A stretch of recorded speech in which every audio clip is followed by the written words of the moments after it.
guys, Starr here. In this high-level tutorial, I'll be showing you how you can use the call transcript generator trigger within workflows. If you're using our amazing voice AI feature, you can actually have those call transcripts instantly routed to you. This is perfect because it eliminates manual screening and it allows you to prioritize follow-ups quickly. Let's go ahead and dive in as I show you how to use this in workflows. Okay, so you're going to want to be on the sub-account level. On the left-hand side, we're going to go ahead and select automation. Once you're on automation, go ahead and click on workflows. From there, we're going to go ahead and create a new workflow.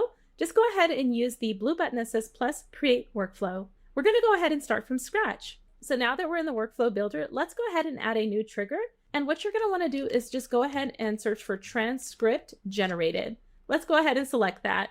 Now do notice that call transcript has to be enabled in order for this feature to work. So you'll see a warning at the bottom, and you can actually just go ahead and click go to settings to instantly turn this on. So we're going to go ahead and enable the trigger for calls and IVR types. So let's go ahead and go to settings. Now, once you're inside of the phone system under voice, you'll see call transcription. It'll take you directly there. We just want to go ahead and check enable call transcription. Now, this is a paid service and you would be charged a specific amount on top of the recordings generated. Let's go ahead and head back on over to our workflow so that we can continue setting it up.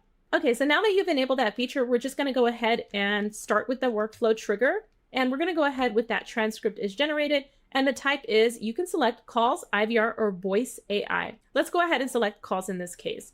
From there, you can use a standard field or custom field. We're going to go ahead with the standard field duration in seconds. And we're going to go ahead and say that it equals to 100 seconds. Similarly, we can also use the voice AI feature. And we can say that the direction of the call is incoming. And then we can also say that the duration of the call is 100 seconds. So you can go ahead and select the triggers that you like for your particular workflow. So we're going to go ahead and save this trigger. Now that you've selected the transcript generated trigger, you'll see that you have a variety of custom values. Let's just scroll down to transcript generated. We'll select that, and you can select a variety of custom values. So this could be call SID, call direction, call duration, call from, call to, call from city, state, and country, zip code as well, call to city, state, zip, and country as well, call answered by phone, by user, user ID, by device, call user ID, call username, call start time, call end time, and call status. So there's a lot that you can actually utilize within your workflow. So then you can go ahead and save your action as well as publish your workflow.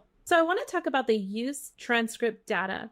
I've just shown you how you can actually access call data via the custom value picker, but you can also use the if-else conditions. Let's go ahead and select the plus sign here, and we're just going to go ahead and select if-else. And with these conditions, you'll see that you can actually select from the branch transcript generated. When you select the transcript generated, you'll have multiple options here. And one of them is going to be for the full transcript, call duration, directions, status, caller location, user details, and timestamp. Thanks for joining me as we walk through how trigger automations from call transcripts generated inside of HighLevel. This feature gives you a powerful way to turn voice interactions into follow-up workflows automatically. So go ahead and start using this trigger in your business today to engage faster, stay ahead, and keep every conversation working for you and your business. Be sure to check out the official help doc link below with full details and explore the Content Army playlist for more high-level tutorials. I'm Starr, and I'll see you in the next video.